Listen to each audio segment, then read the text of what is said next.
Annual summer audit that includes both your financial statements and your extra classroom activity fund. All right, thank you. So I already met with the audit committee on October 18th. We reviewed everything in detail, answered questions, kind of went through the numbers and all of that. So this will be really just a high-level summary of how the audit went this year and where you stood. So there's two pieces for the audit of the financial statements and the audit of your extra classroom activity funds. For your financial statement audit, we issued an unmodified opinion, so that's a clean opinion, highest level of assurance we can provide. We had an unmodified opinion also on your compliance with the major federal programs. For your report on internal control, we had a finding related to proposed audit adjustments. So there was one finding there, a little bit different than last year's finding. And we have repeated two non-compliance findings, one being that the unassigned fund balance in your general fund exceeds 4% of the 23-24 budget. And your school lunch fund has excess fund balance as well. So there's some limits on that with the federal government. And those two findings we have seen pretty consistent with schools because of all the additional COVID dollars and all of that really caused some additional funding there. And one finding was removed, so related to the emergency connectivity fund, that finding was not repeated. For your extra classroom activity fund audit, so remember the purpose of that is really just for students to learn how to reconcile a checkbook and approve disbursements and that kind of thing. So for that audit, we issued a qualified opinion, which is same as we issued last year, and that's really due to not having a great handle on what money should have made it to the bank. So it's difficult to know what funds should have been collected and how much you should have raised for the fundraiser.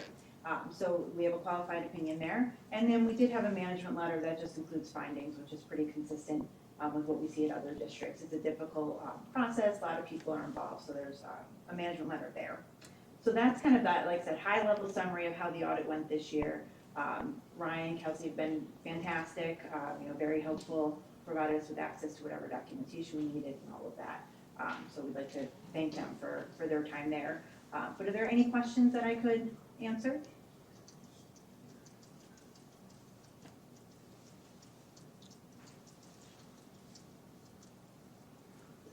There's a lot of pages. Yes, yes. At the very end, Yes. it looks like there's a summary. And I think it just summarizes what you just said. Correct. But it's the document that says something to the effect of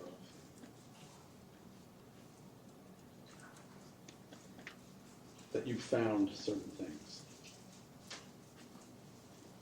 And I didn't know who gets that? Is that just for us?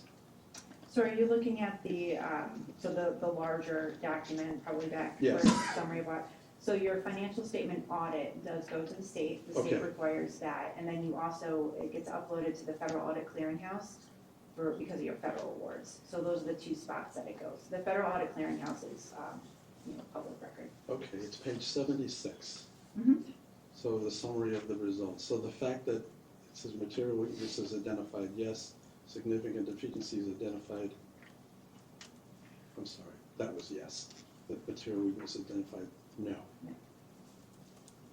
And the yeses, though, then that's what you just mentioned, Yes. and that's what our corrective action plans address. Mm-hmm. And do you review the corrective action plans, or do we? So our responsibility is to just include the corrective action plan. The full complete document gets uploaded to the federal government. What we read through is there's some responses that are included in here that aren't as detailed as the corrective action plan. So we read through it, but we don't give any assurance or anything Okay, on you it. don't comment on it? Or, No. Okay. Is there any type of response that we would get from any governmental agency as a result of the review of the audit?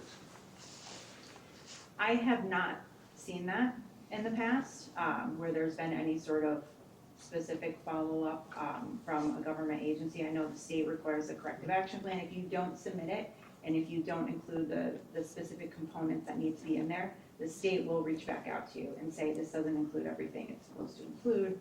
Please revise your corrective action plan and include maybe the individual or dates or whatever it might be missing. Okay. And we upload all of that stuff to the state once you guys have, as the board, have approved both the audit and the corrective action plans. And then we upload it to the board.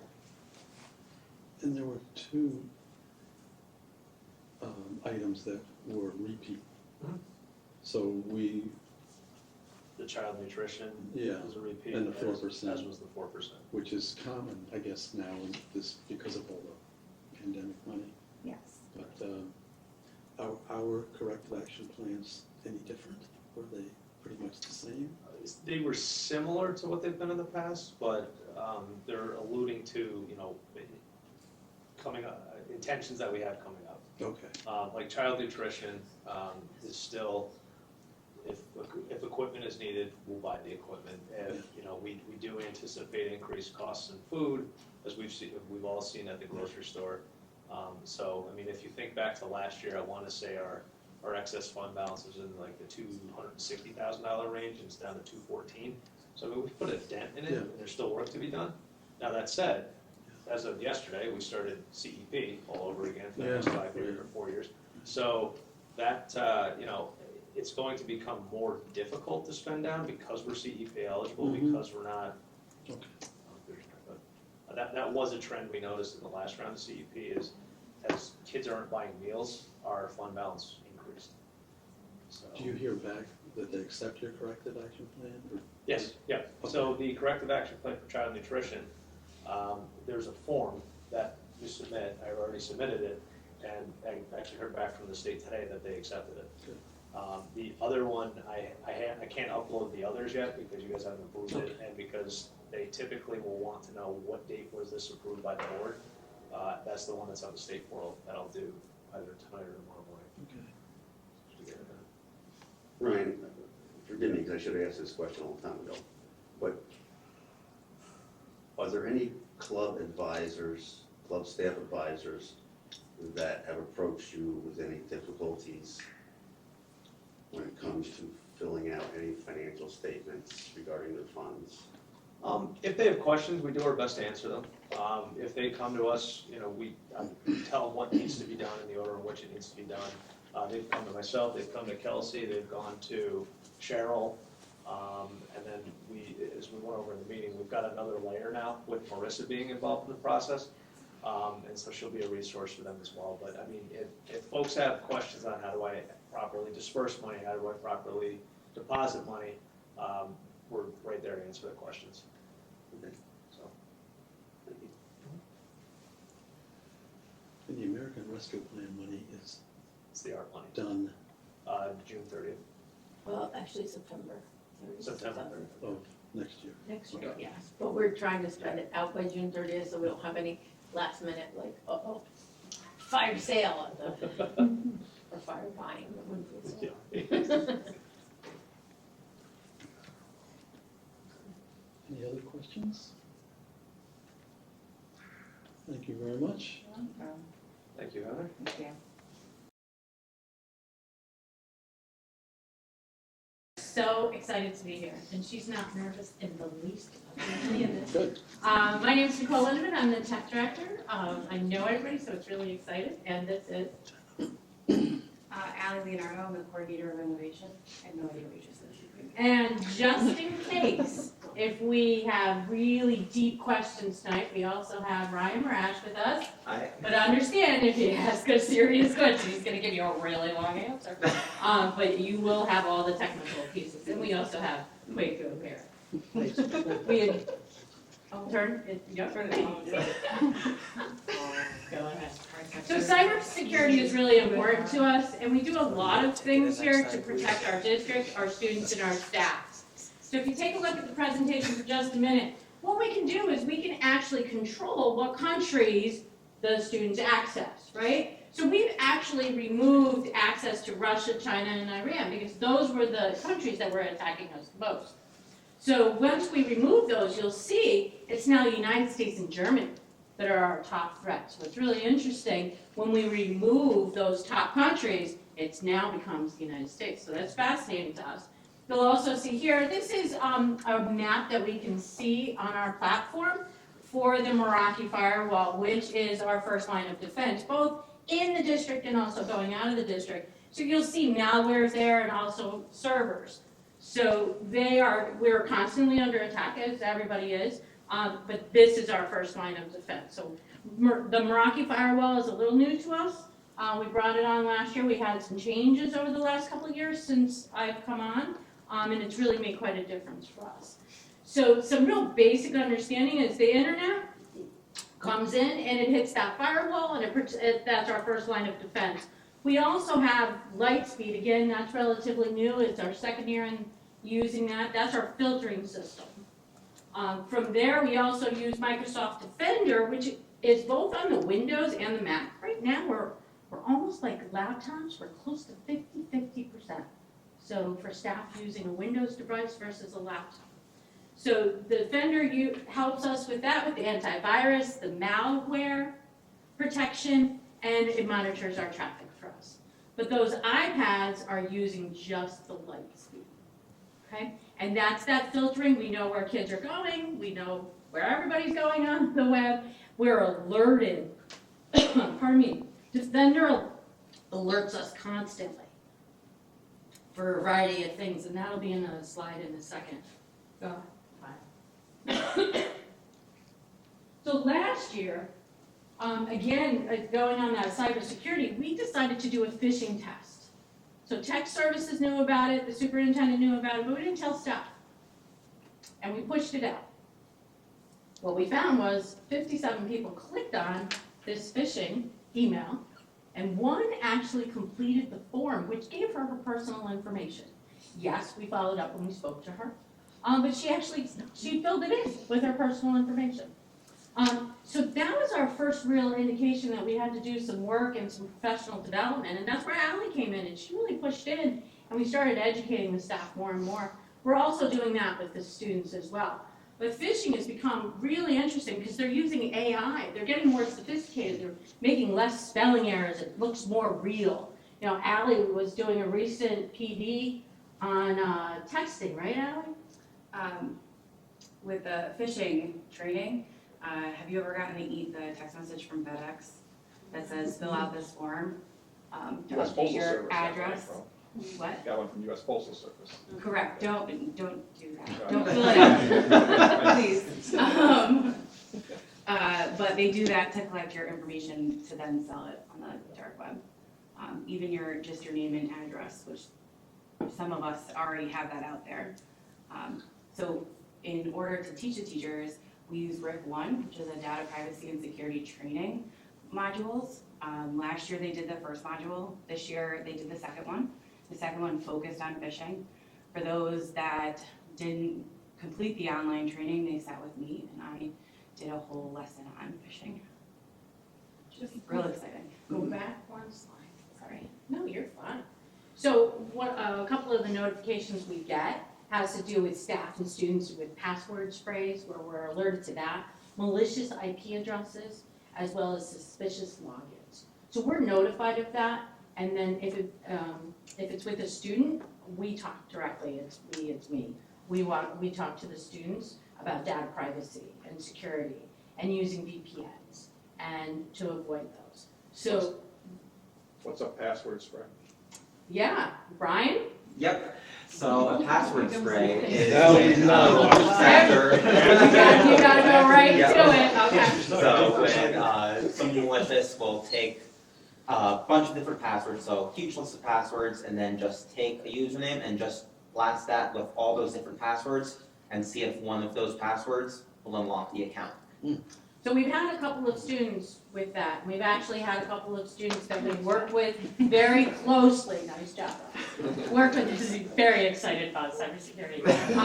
Work with students and their families that we've had to change their passwords and their emails because they were constantly being attacked. So we work both, so every time we changed it, we called the parents and we worked directly with them. And it worked, it was a good partnership, because they felt a little bit safer in their environment, but also it's something we're gonna be faced as with adults. Thank you for all that. So at part of New York State, they changed the law a couple years back where we have to have data privacy agreements with every software, website, anything a kid has to log into, we have to have a data privacy agreement with that site. So we have a list of those that are on our CACSD website in order to be compliant with New York State ed law. So New York State also has a variety of regulations, and this year specifically, all the school districts are under review and audit for our website, so it contains information about data privacy. So these are the policies that we're required to have on the website, and to the bottom right, we actually have a page dedicated directly to data privacy, so any parents can go in, and that includes any complaints or concerns that they have about data privacy or potential risk. They would be notified as the DPO, or data privacy officer. Is that you, Nicole? It's, you board-approved me in July. So we don't just talk to the teachers and the staff about data privacy, and we also go into classrooms. The librarians at EJ and CE both do extensive conversations and lessons on digital citizenship. The Cash Kids last year went into CE to talk to the kids about digital citizenship and what is okay to post online, or what is okay, like you can talk about how you like cats, but you probably shouldn't share your address. So we kind of talked about that. This year we talked a lot about pausing for people and managing device distractions, because kids are on iPads a lot at home or at school. And so teaching them the strategies of how to pause for people so that they are, ignoring everyone and making sure that that's part of being a digital citizen. So you speak with every child in the classroom, is that? Yep, I went to the EJ library, and the Cash Kids team went to the CE library with me. I try to bring the Cash Kids as often as I can to classes, but EJ, I can't bus them, although I might try to get a field trip in. But it's, kids listen more when it's from another kid, and we talk a lot about digital citizenship with our Cash Kids, so they can easily talk about it with kids or staff. In the middle school, the tech teacher as well as the librarian, they both do a ton on digital citizenship.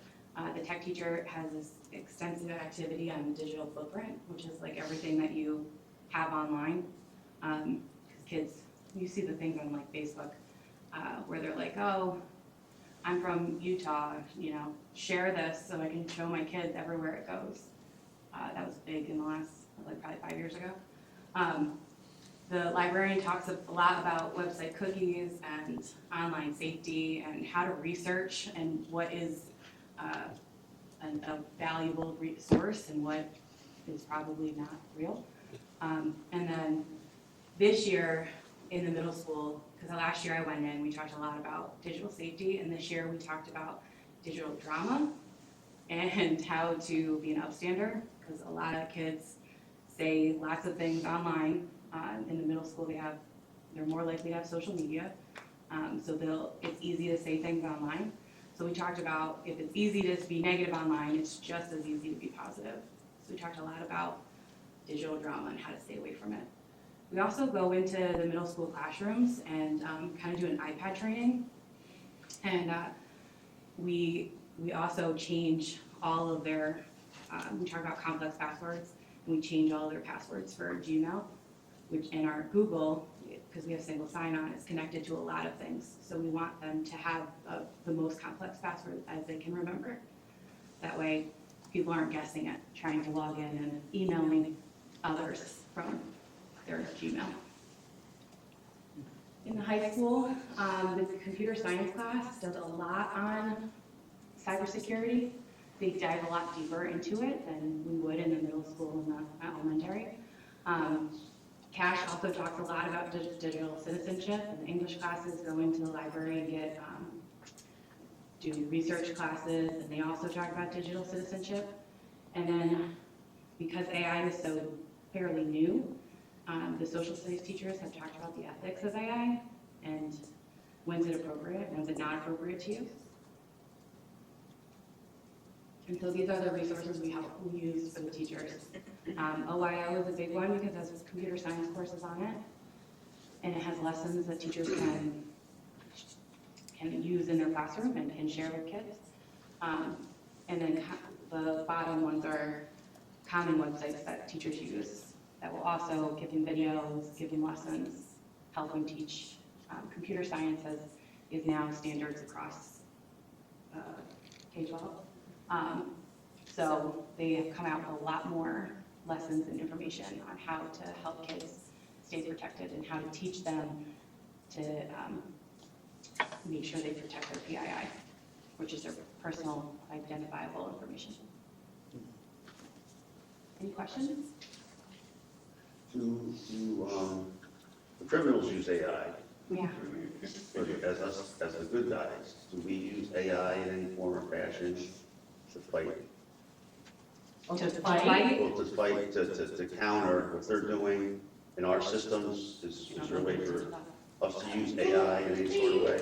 They do some of the we do a lot of algorithms, so especially like in Lightspeed, which is our filtering agent, there's a lot of algorithms involved with it. What about in your Meraki? So, I'm not sure if Meraki has any AI features yet, but specifically to security, we don't have access to the feature yet, but Microsoft is putting a big push on Copilot as sort of their AI suite, and since we use Microsoft Defender as our security platform, Microsoft is coming out with a Microsoft Defender Copilot. So you're And really excited about that? I am. So basically, one of those things is if you're needing to look into something deeper, instead of trying to go search in a panel and saying, oh, okay, this computer had an issue, and then I need to go find some random program and then keep on doing a bunch of clicking. You can just write, what's wrong with this computer? And then it might give you back something, and then it might write a big paragraph for you to read, and then you can go from there. So, like ChatGPT for security. Right, great, thank you. So when you block Russia, China, and Iran, is that for viruses or? Just their IP addresses, because they're the ones that attack us the most. Try to So- get into the system and, Yeah, we can block them. We recently opened up like Netherlands, I think is what it was, because one of our platform's servers were in Netherlands, and the kids couldn't access the product, so we had to open up one of the countries. But we tried to lock it in to protect us, but sometimes we do have to open up the country, and then we only let that IP address through. so are kids able to access inappropriate sites?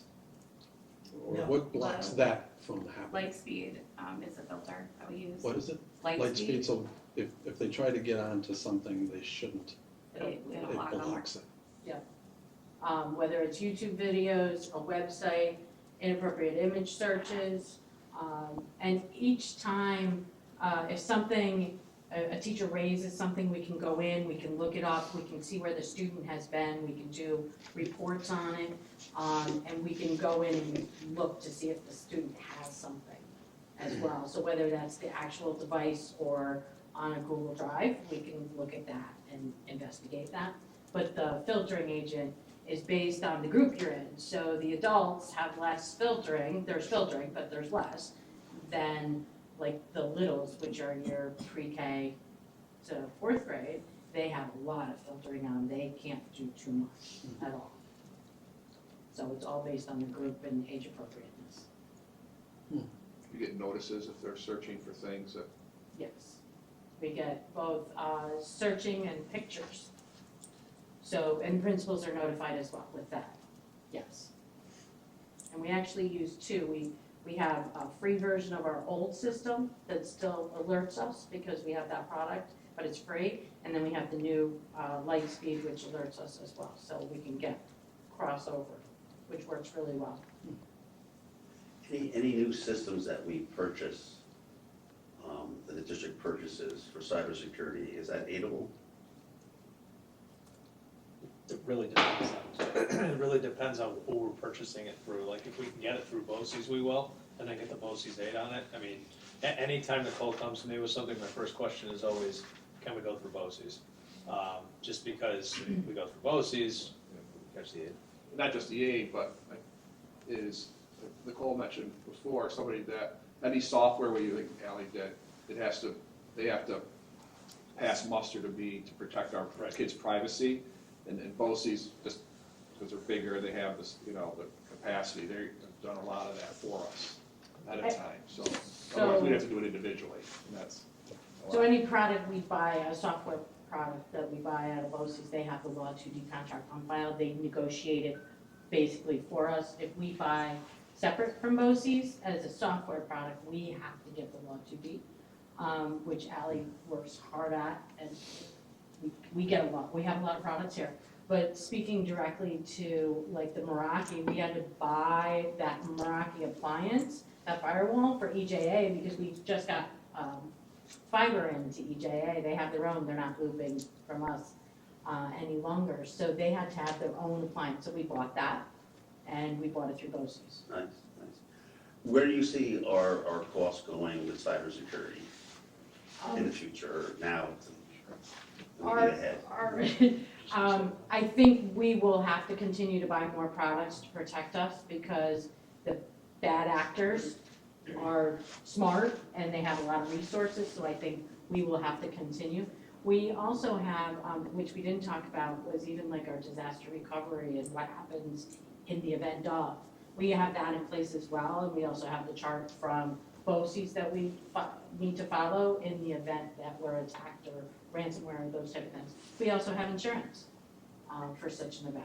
So we've discussed that. Brian could talk, we collectively, school districts are bracing to see our insurance start to go up as these constant attacks and ransom attacks are happening. Like Gilderland just had one, I think, last spring. Or last Yeah, year. Albany was a year ago. Yeah. Yeah, Albany shut down for what, a week? So how do they Yes. rectify that? How does the school district rectify a cyber attack with ransom, with a ransom or whatever? How does that work? Like, do they pay or not? Is that what you're? Yeah, basically, I don't know, how do they I solve think it that? depends on the district and their insurance carrier. I mean, So the insurance carrier would usually pay for that? Or how far they've How got far they in might the go. process of getting the data. Albany I know about because I had some contacts there, so I got some of their information. And they just shut the whole network down, and they were able to isolate it, so they didn't fall under the ransomware, but they moved very quickly and shut everything down, which we're not afraid to do here either. That's why we have the disaster recovery plan, because that's some of those, if we think we're under attack, and those are the conversations we have. Are we under attack, or are we just working with a server problem? And, we're not afraid to protect the district first, and everybody lose their internet.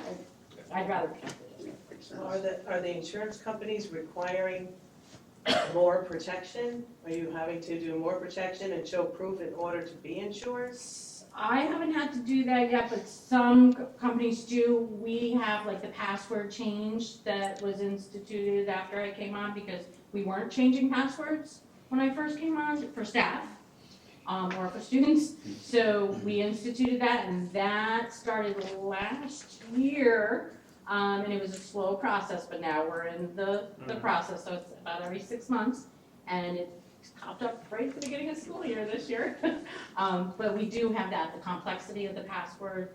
Those are the type of things that the insurance companies are looking for. Now, some are asking for the live password on your ID.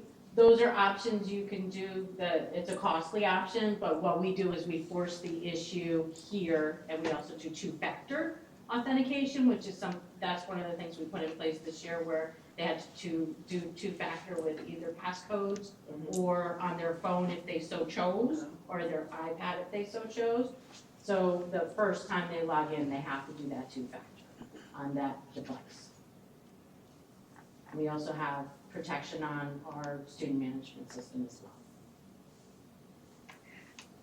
So the protection is 24/7, right? So Yes. do you get on Yes, like at midnight that Yes. somebody's trying to, we get it all the time.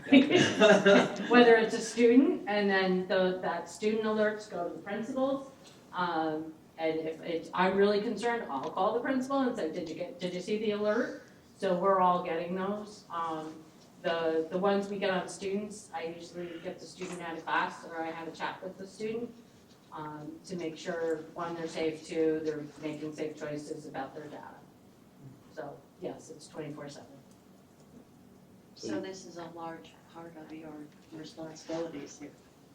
Yes, Takes a lot. and he does all the heavy work. But yes, but it's a partnership. I mean, Ally's in the classrooms working with the kids, I'm in the classroom trying to change passwords. You know, we're still working through middle school changing passwords right now. So we're a team in how we tackle the problem. You know, he's in the weeds of it and saying, this is the best product we should buy, and I'm in their office like, this is gonna cost us, but we need to do this. But yeah, it's a big chunk of what we do every day. Of course, if a child has his or her own phone and that's not in your network, so they can do whatever, go on whatever site. Well, Or Yes, but is the there service some, in the school, have you tried? pardon me? Have you tried to go on the There's certain internet from your classrooms, but phone? there's service. The service in the school is terrible. Yeah. I haven't tried it. They can't. Most places you can't get it to work at all, but there are a couple little spots that they've found. With our Wi-Fi network that we set up here for everybody, so then that can be also filtered. Everything has to by law be Yeah. filtered.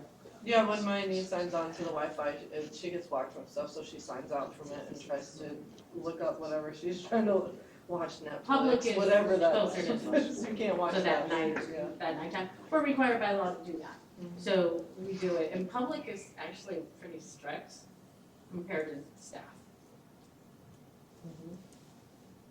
Because we don't know the age that's on it, so we're pretty strict about it. Anything you're worried about coming up, trends that you hear about that we have to be careful of, or help kids be careful of? Or For me, it's the VPNs. I have to be honest with you. So Can you the, describe what that is? yep, So, one of our most frequent alerts that we get is user signed in from a suspicious location, and they're most frequently student accounts that are the ones signing in. So often, it's normally during the school day, we'll call the student down and check in with them, and it's normally the What's a VPN? yeah, so a VPN stands for Virtual Private Network. So the most common use for it is a way to be more secure in your day-to-day use. Most ads online say, oh, you can use it to access like US Netflix if you're in Canada, or from overseas or something like that. Or if you're in Starbucks, make sure that no one else in Starbucks is looking at what you're doing online, stuff like that. private, private. Yeah, and It's those are all, paid service, some of them. Yeah. Some of them are free, but some of them are paid service. The kids think their data's private and it's going to Russia. Or it's going to China, and If you- they don't understand that. yeah, if you pick a legitimate service, great. However, there are some nefarious services.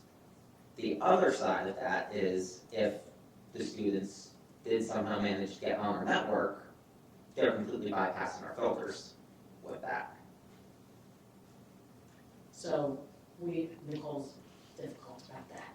And so I'm knocking on their doors going, can I speak to that student for just a minute? Because we have immediate alerts. So I just go visit them in the classroom. so you can tell if somebody's trying to do that. Yeah, and I can see their name, Hmm.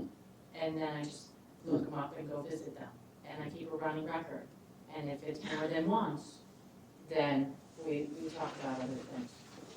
Is that usually the most common, is someone trying to stream something and they hop on a VPN or something? In talking to the students, a lot of them think it'll be faster network. And it's really not. But that's their most common answer, or I couldn't get to it on the school network, so I wanted a VPN. So that made it access. So VPNs are bad. I'm sorry, I'm like so confused. So VPNs, they can be safe, but you have to know what if you're buying or if it's free, who the heck knows, right? But some of the kids say, but I paid for it, so I'm safe, right? And I said, I don't know, because I don't know what company you bought it from. I don't know where they are. I just know it's alerting me that you're using it, which we don't want you to use in school, and you need to be thoughtful about using it outside of school as well. How are they paying for it? I mean, so that would be on their own, The high they're not schoolers. able to buy something Yeah, like their through our phone. network. Yeah, From no, their it's own their How phone. much does it cost roughly? I don't know. Mine's free, because I show it to the kids, I'm like, you have one of these? Yeah, you can't have one of those. There's, they range anywhere from like $5 a month to, very highest, and one I've seen has been like $15 a month, I would say. So anywhere in that range. And what does, I mean, you just said, like, you showed it, like, what does it look like? It's an app. It just looks like an app on your Yeah. phone. It's an app that you install on your computer or phone. Like, I talked to a parent today, a student had a personal iPad in the district, and it was because it was a middle schooler, I called a parent, I'm like, do you know that his iPad's in the district? She said, yes. I said, do you know he has a VPN on it? And she said, no. Thank you for telling me. So, Did she know what a VPN was? we talked about it. So is it almost like a fake hotspot? Like I can turn my hotspot on my phone and. Yeah, so So once that's it's just one brick. installed, Yeah, that's there's So just how like a would we, VPN switch, you know, how like would right we identify underneath where the hotspot switch is. How do you inside. identify it? I identified it because I And didn't then know. that just links into your app and into the VPN app. Looking, so How tells me what would, country how it's would in. the average consumer If I identify wanted it? to watch. How would a parent It was, know? how would a parent know a VPN? Because they don't let I don't think they would. Right. So, okay. If I don't know they would. Like, we can only Yeah, get. a lot probably wouldn't.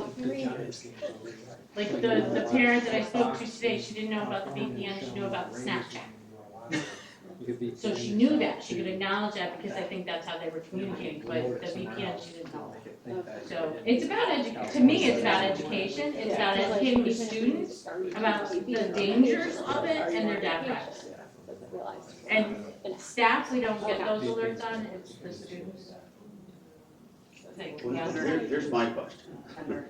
Do we offer any type of training for parents? So all this stuff that you've mentioned tonight, as far as protection, do we have any type of, or should we have something for parents during the school year to educate them on some of the things we're hearing tonight? You probably have a full house. Especially the little. We can absolutely offer it, I think it's middle school is probably where we wanna start the education process, because that's when they're really starting to look into things.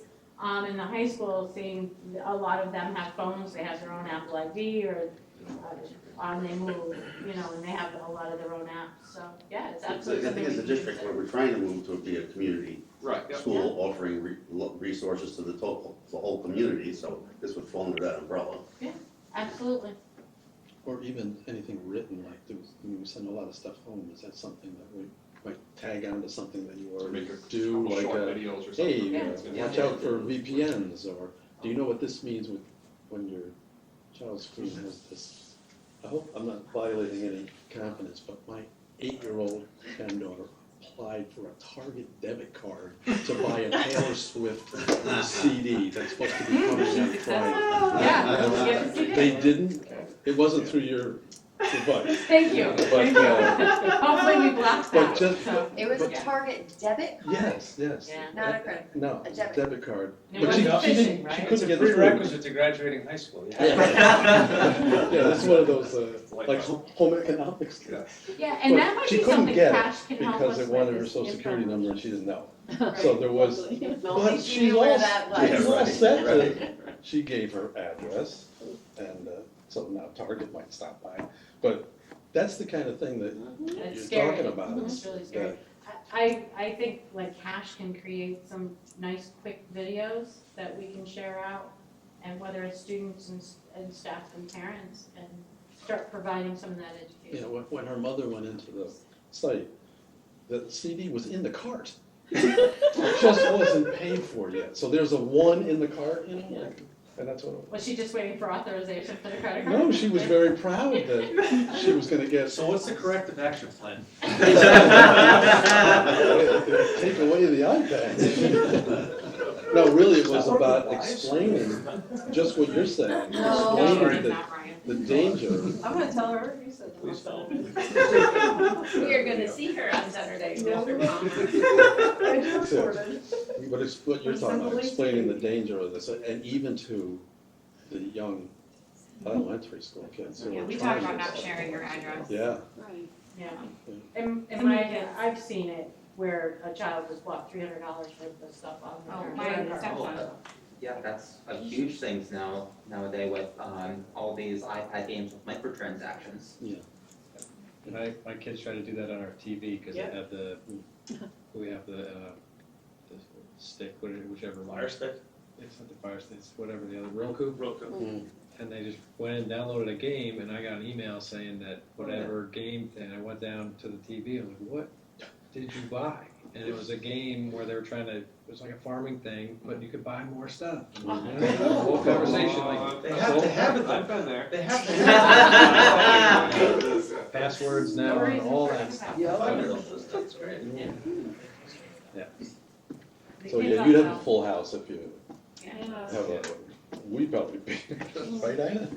I don't know anything like this, so this is, Keeping up with it yeah, is well, that's the just thing, tremendous. you can't, and the kids are so quick. Well, that's why it takes a team, right? Because Yeah. it takes all of us, one person can't keep up with all of us and it changes. And that's why all of us do it. So I thank Nicole and the tech service team, it's, you know, you think it's just instructional technology, but it's keeping us safe in utilizing the instructional technology.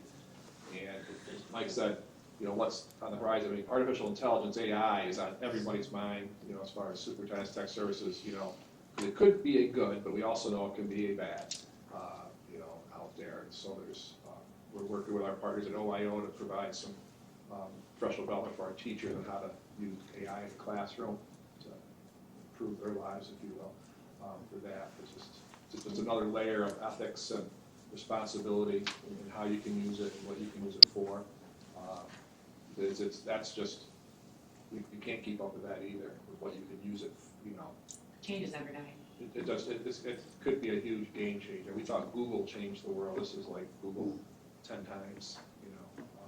And the teachers are very interested in Yeah. AI. They're offering workshops and they're all coming at it from a different angle. And it's fascinating to listen to them talk about it. Because every person has a slightly different lens on AI.